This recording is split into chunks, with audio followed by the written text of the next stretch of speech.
আজকের পর থেকে দয়া করে আমার নাম যখন কেউ বলবেন, কেউ দেশ নায়ক, রাষ্ট্রনায়ক এই কথাগুলো দয়া করে কেউ ব্যবহার করবেন না আমার নামের সাথে। আমরা এমন একটি দল, যেই দলটি দেশ পরিচালনা করেছে।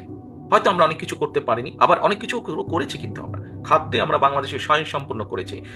ইন্ডাস্ট্রির যে যুগ বাংলাদেশে, সেটি বিএনপির সময় সূচিত হয়েছে। অনেকবার আমরা বলেছি, আজও বলতে চাইছি, বাংলাদেশ যেটি নিয়ে গর্ব করে গার্মেন্ট শিল্প, এই গার্মেন্ট শিল্প শহীদ জিয়ার সময় সূচনা হয়েছিল।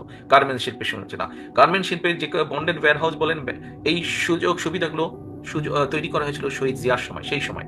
কিন্তু আজ পর্যন্ত এই গার্মেন্টস বলেন আর রেমিটেন্স বলেন, এর বাইরে বড় আর কোনো সেক্টর তৈরি হয়নি। সামনে আমাদের সম্ভাবনা আছে, সামনে আমাদের অনেক সম্ভাবনা আছে নতুন সেক্টর তৈরি করার। আমরা সেগুলো নিয়ে কাজ করছি ইনশাল্লাহ। আমি মনে করি, আমি দৃঢ়ভাবে বিশ্বাস করি, কত দ্রুত পারবো না, তবে ইনশাল্লাহ বিএনপি সুযোগ পেলে অবশ্যই আমরা অনেকাংশে কতগুলো সমস্যা কমিয়ে আনতে সক্ষম হব। তবে বাস্তব বিবেচনায় আমাদেরকে অবশ্যই মাথায় এটি রাখতে হবে যে আমরা রাতারাতি সবকিছু করে ফেলতে পারবো না।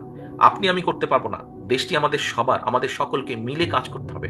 আমরা যদি প্রত্যেকের অবস্থান থেকে একটু একটু করে এগিয়ে আসি, আমরা যদি প্রত্যেকের অবস্থান থেকে একটু সহনশীল হই, আমরা যদি প্রত্যেকের অবস্থান থেকে একটু করে চেষ্টা করি, ইনশাল্লাহ আমরা ভালো কিছু করতে সক্ষম হব। প্রিয় সহকর্মীবৃন্দ, আজকে আমাদের একদম শুরুতে বলেছি, একটি আমাদের গুরুত্বপূর্ণ দিন, বিএনপির ইতিহাসে উল্লেখযোগ্য দিন। আপনারা এখানে এসছেন, আজকে আপনারা যা শিখেছেন, আজকে আপনারা যা জেনেছেন, দেশ নিয়ে, দেশের মানুষকে নিয়ে যা আমরা করতে চাই, আপনাদের কাছে আমার অনুরোধ, এটি এই ঘরের মধ্যে রাখবেন না, এটিকে পথে প্রান্তরে প্রান্তিক মানুষের কাছ পর্যন্ত ছড়িয়ে দিতে হবে। আপনার অধীনে প্রত্যেকটি নেতা, প্রত্যেকটি কর্মীকে 31 দফার মাধ্যমে মানুষের কাছে পাঠিয়ে দিন, মানুষের কাছে বোঝান, মানুষকে বলুন যে মানুষকে নিয়ে আমরা এইভাবে দেশ গড়তে চাই।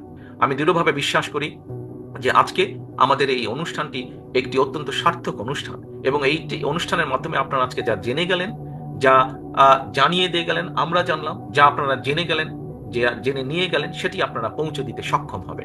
এভাবেই আমরা ইনশাল্লাহ দলকে গড়ে তুলব, এবং দলের সংগঠনের মাধ্যমে জনগণকে সচেতন করার মাধ্যমে আমরা ইনশাল্লাহ দেশকে গড়ে তুলব, দেশকে গড়ে তুলব।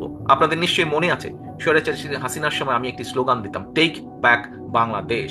প্রিয় সহকর্মীবৃন্দ, টেক ব্যাক বাংলাদেশের অর্থ হচ্ছে মানুষের রাজনৈতিক অধিকারকে ফিরিয়ে আনা, মানুষের অর্থনৈতিক অধিকারকে প্রতিষ্ঠিত করা শক্ত ভিত্তির উপরে।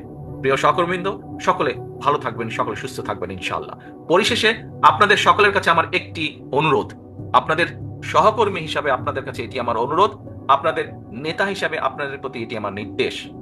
আজকের পর থেকে দয়া করে আমার নাম যখন কেউ বলবেন, কেউ দেশ নায়ক, রাষ্ট্রনায়ক এই কথাগুলো দয়া করে কেউ ব্যবহার করবেন না আমার নামের সাথে।